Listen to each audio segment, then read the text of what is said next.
മുൻപിൽ നിൽക്കുന്നത് ആരാണെന്നല്ല, രക്തബന്ധമല്ല, കർമ്മമാണ് പ്രധാനം. ഭൗതിക ലോകത്ത്, അതായത് ഈ ലൗകിക ലോകത്ത് ഉള്ള ബന്ധങ്ങൾ അതൊന്നുമല്ല. ഒരുത്തനെ അവൻ്റെ കർമ്മത്തിൽ കൂടെയാണ് അവൻ്റെ ഗ്രാഫ് നിശ്ചയിക്കുന്നത്. അപ്പോൾ അങ്ങനെ ആറന്മുള തേവരുടെ മുന്നിൽ വരുമ്പോൾ എങ്ങനെ ആയിരിക്കണം ഒരു ഭക്തൻ? ദേവനെ തൊഴാൻ പോകുമ്പോഴേ അദ്ദേഹത്തിന് അറിയാം, ഇതാ ഒരാൾ വരുന്നുണ്ട്, അവൻ്റെ ആവശ്യങ്ങൾ ഇന്നതാണ്, എനിക്ക് ഇന്നത് വേണം, ഇന്നത് തരണം, ഇന്നത് എനിക്ക് കിട്ടുകയാണെങ്കിൽ ഞാൻ ഇന്ന വഴിപാട് ചെയ്യാം. അങ്ങനെയുള്ള കാര്യങ്ങളൊന്നും സത്യത്തിൽ ആ തേവരെ എന്റർടൈൻ ചെയ്യുകയല്ല. ഭഗവാന്റെ സ്വഭാവം എന്താണ്, തനിക്ക് എന്താണ് വേണ്ടത് എന്നതിനെക്കുറിച്ച് കൃത്യമായ ധാരണയുള്ള ദേവനാണ്. ഭക്തിയോടുകൂടി ആ സങ്കേതത്തിൽ അണയുന്ന ആ ഭക്തനെ സംബന്ധിച്ച് വെറും കൈയോടെ മടങ്ങേണ്ടി വരില്ല. അടുത്തറിഞ്ഞു എന്നുള്ളൊരു നിമിഷം തിരുമേനിക്ക് ഉണ്ടായിട്ടുണ്ടോ? അടുത്തറിഞ്ഞ നിമിഷങ്ങൾ അനവധി നിരവധിയാണ്. നമസ്കാരം. മറ്റൊരു ഉത്സവകാലത്തിനായി ആറന്മുള ഒരുങ്ങുകയാണ്. ആറന്മുള ക്ഷേത്രത്തിൻ്റെ ചരിത്രവും ഐതിഹ്യവും ഉത്സവ വിശേഷങ്ങളും നമ്മളുമായി പങ്കുവയ്ക്കാൻ ആറന്മുള ക്ഷേത്രത്തിൻ്റെ തന്ത്രിയായ ബ്രഹ്മശ്രീ പരമേശ്വര വാസുദേവ ഭട്ടതിരിപ്പാടാണ് നമ്മളോടൊപ്പം ഉള്ളത്. തിരുമേനി നമസ്കാരം.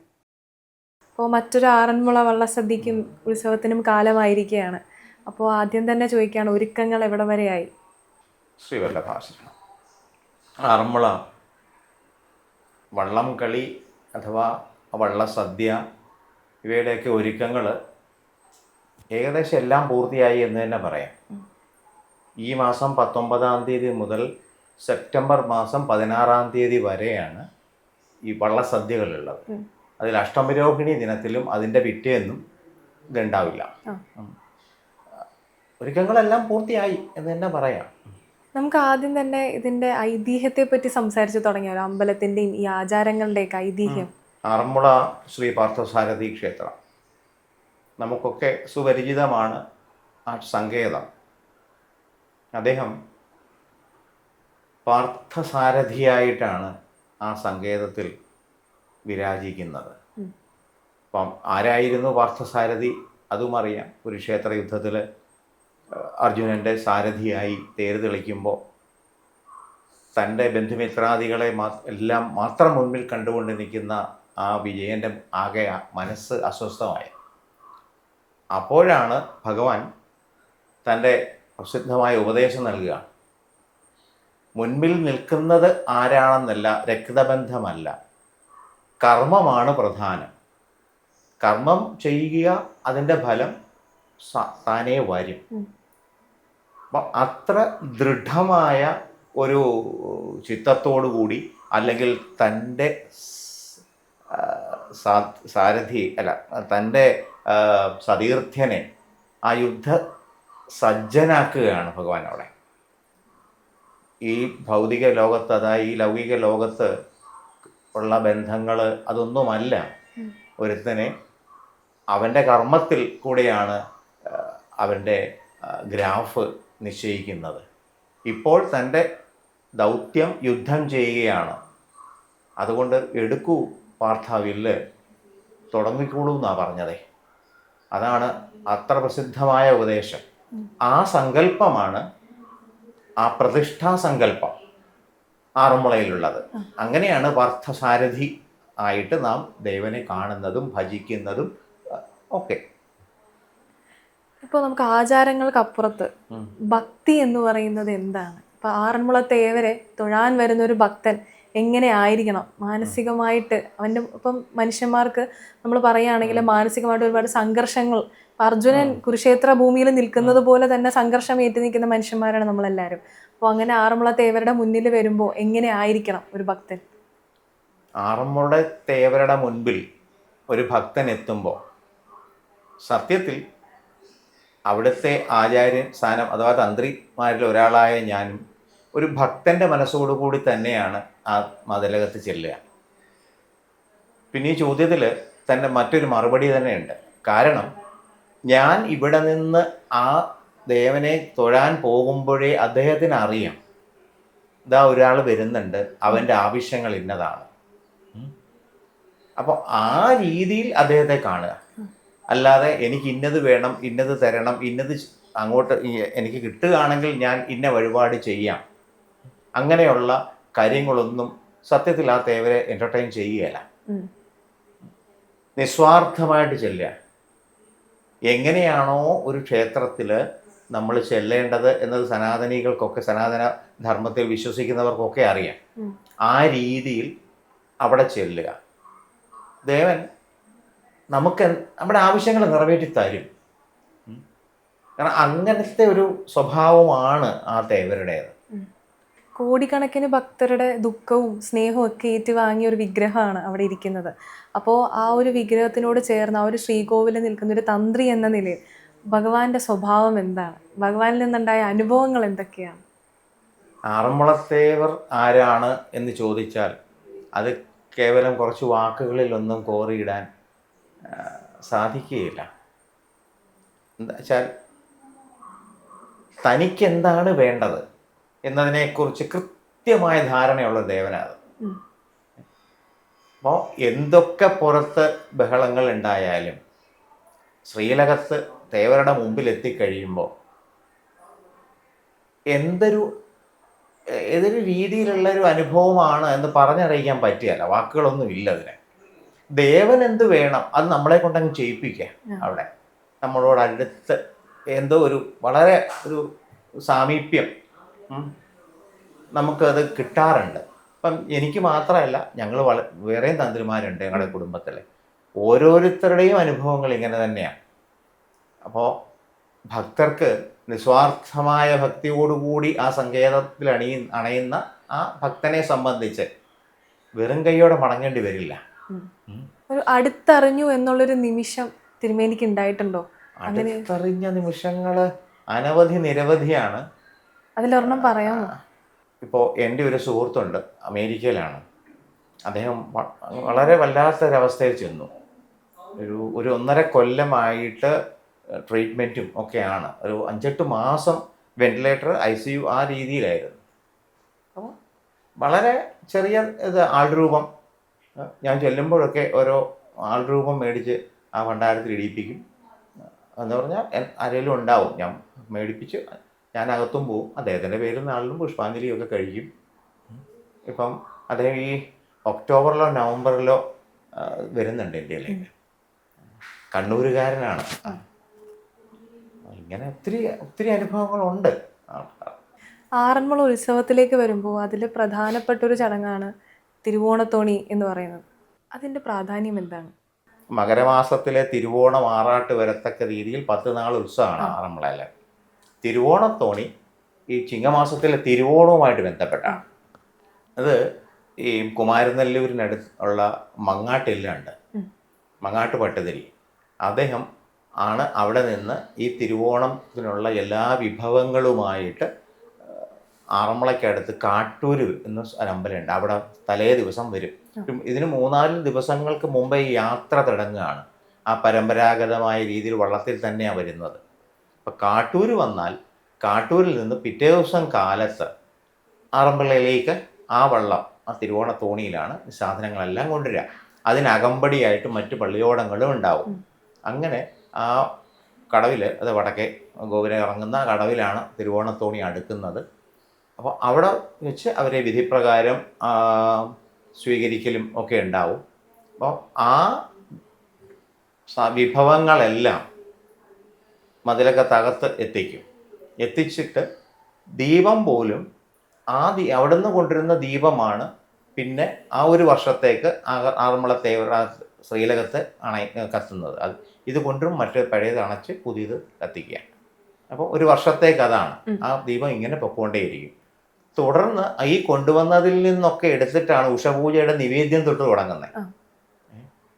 അപ്പോൾ എന്താ പറയുക, ഇപ്പം പല പരിഷ്കാരങ്ങളൊക്കെ ആയെങ്കിലും പ്രായോഗികതയുടെ പേരിൽ പണ്ട് ഈ നെല്ല് മുഴുവൻ പുന്നല്ല് കുത്തി ആ അരി എടുത്ത്, അതുകൊണ്ടായിരുന്നു 365 ദിവസവും അവിടെ എന്താ പറയുക ഭഗവാന്റെ 5 പൂജയുടെയും അമൃതത്തൊക്കെ നടന്നുകൊണ്ടിരുന്നത്.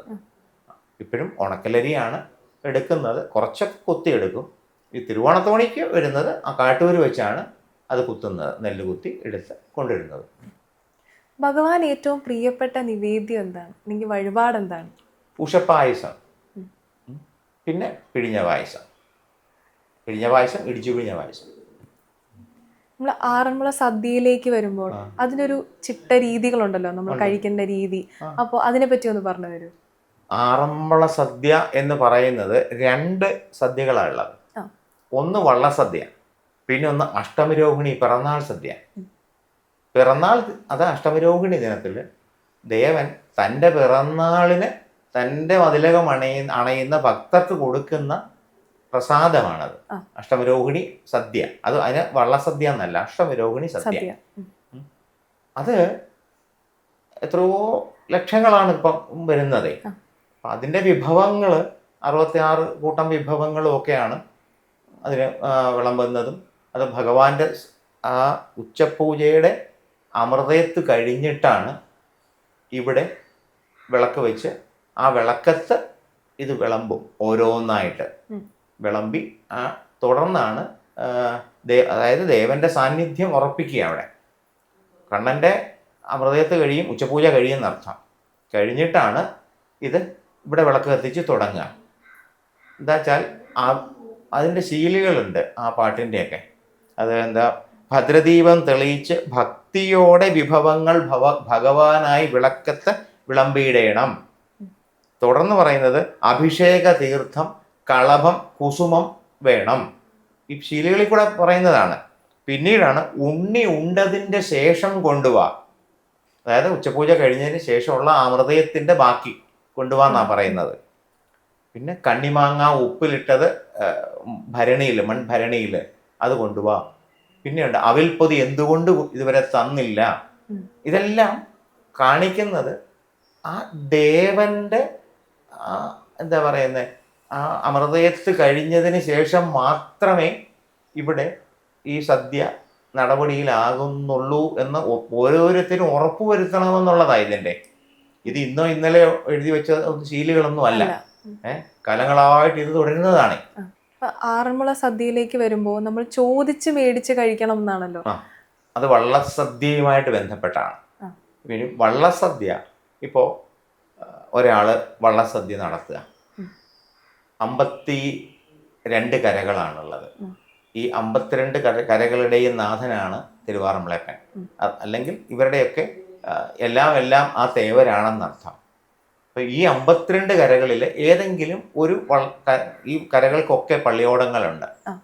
ആ ഏതൊരു പള്ളിയോടത്തിന്, ഉദാഹരണം വെൺപാല പള്ളിയോടം, അതിനാണ് ഈ ഭക്തൻ വള്ളസദ്യ നേർന്നിരിക്കുന്നത് എങ്കിൽ ഈ വെൺപാല കരയിൽ ചെന്ന് അവിടുന്ന് വേണ്ടുന്ന എന്തൊക്കെയോ ആചാരാനുഷ്ഠാനങ്ങളൊക്കെ ഉണ്ട്. ഇന്ന കാര്യങ്ങൾ കൊണ്ട് കൊടുത്ത് ഇതിനുള്ള ആൾക്കാരെ ക്ഷണിക്കണം എന്നൊക്കെ.